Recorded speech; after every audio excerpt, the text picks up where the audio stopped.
And welcome to our post-game coverage of the 3A state semifinal. And as you can see, we have the winners here, Heritage Pioneers. Boys, what a bout it was. And Coach, let's start with you. Welcome back to Gobbler Game Day at WFXR Sports' special coverage of the Duke vs. Virginia Tech matchup here on the CW. Now, and there is no one that knows this game, this atmosphere at Lane Stadium better than legendary head coach Frank Beamer joining us live on set. Coach, thanks so much for being here. Bill, I tell you what, it is a gorgeous night here in Orlando, and I want the viewers to check out what is going on behind me. They call that Ferris wheel right there the Orlando Eye here in Florida, and it is lit up in a maroon and orange to honor Virginia Tech football team's arrival here for the Camping World Bowl game. And good evening, everyone. We want to welcome Hokie Nation to our special pregame coverage, Gobbler Game Day on the CW Virginia. I'm Garrett Turner. And I'm Samantha Waddell. We are here at Lane Stadium in Blacksburg, and it does not get better than this. It doesn't get better than this. The truth is, the rain's here. So for all you at home, you're lucky to be inside. But the fans, they're not leaving the stadium. They don't care. No. In Southwest and Central Virginia, football is more than just a game.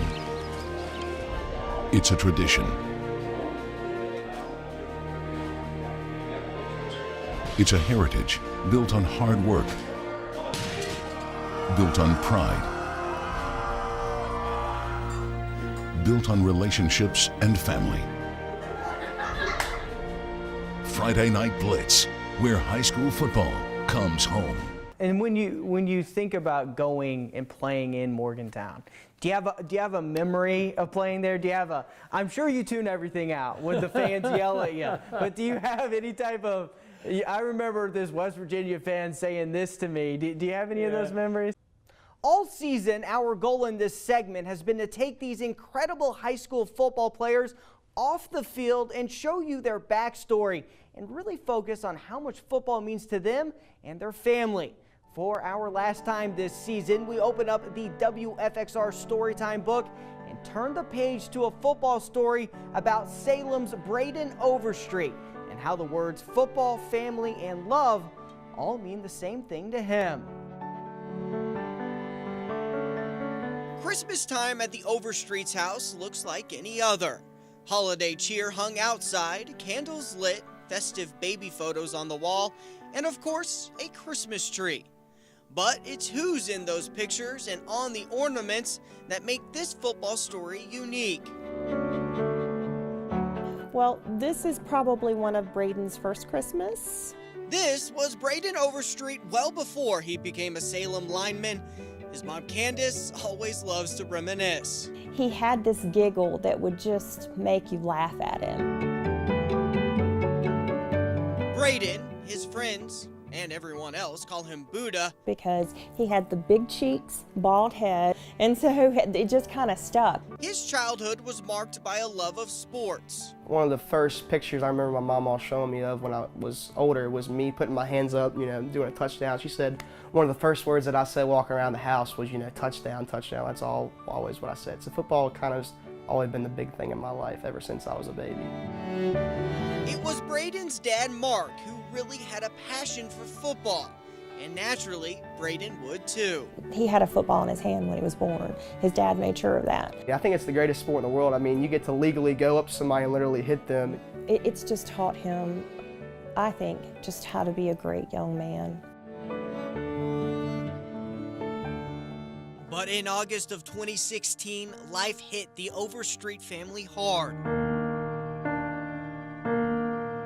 Braden's dad unexpectedly passed away due to complications in surgery. He's not going to see me graduate. He's not going to see me, get married, all these things, and it really hurt.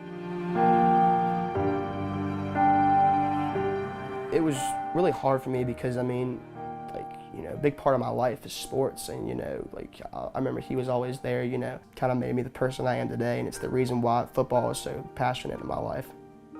The day we had to go pick him up off the field when his dad passed, He didn't know what was going on. He didn't know. And I knew, but he didn't know. And afterwards, when he did pass, and he looked at me and he says, I want to go play football. I want to go practice. And to me, I'm thinking, no. But then I had to sit back for a second and remember who I was talking about. And with him, that was his outlet. I'm thankful for football.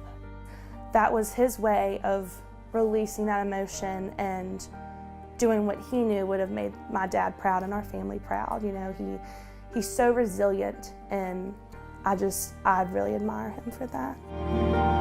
One of the things that I like to do, and it kind of helps me remember him, like, you know, if I'm tired during a play, or, you know, I have nothing left to give, you know, I'll always tape up my wrist, and one thing that I always do is I always put just the name Dad, and I put the day he passed away. And, you know, just whenever, it sounds kind of cheesy, but like whenever I get tired or something like that, or like I was like, you know, about to give up or something, I would just look and be like, look, I said, he's here with me right now. You know, he was always a strong, big guy I always looked up to.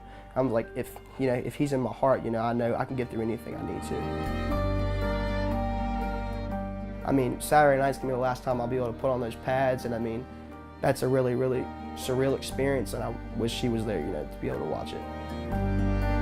It's been Braden's teammates who have helped walk him through this painful, grief-stricken journey so he doesn't have to do it alone. Here at Mac and Bob's, during the week leading up to the state championship game, the Salem football team goes through an old-time tradition. One of the big things in Salem you'll hear all about is, you know, talking about the Mules. And, you know, the Mules is mainly the offensive line unit. You know, they're the big uglies that, you know, they get the job done no matter what. And we have that same reserve spot every single week in the back. And we just always talk, you know, about the week to come, you know, the week that was beforehand and stuff like that. I mean, I feel like truly we probably have one of the most closest relationships on the team. Whether they win or not, you know, it's been an amazing journey. And he will have such great memories. To his mother, Candace, there's only one word to describe what football means to the family. Love. I know that sounds crazy, but the most daring thing that I ever experienced was when their dad passed away, and we were at the funeral home. And to see the whole, I'm not talking a few, I'm talking about the whole football team and every single one of the coaches walk in there for that young man to support him. I knew at that point in time that was love. The support is always there for Braden off the field, and on the field, his mom has a special way of showing her love. Yeah, I have to hold it like this, and I get it going. And he knows that Mama is up in the stands. I can just always hear her yelling, ringing that cowbell. I'm just like, man, I wish she would just stop ringing that big old cowbell. As the end of the season nears, for Braden, the most important thing to remember is football is family. And it's something that will be there long after those Friday night lights go out for the last time.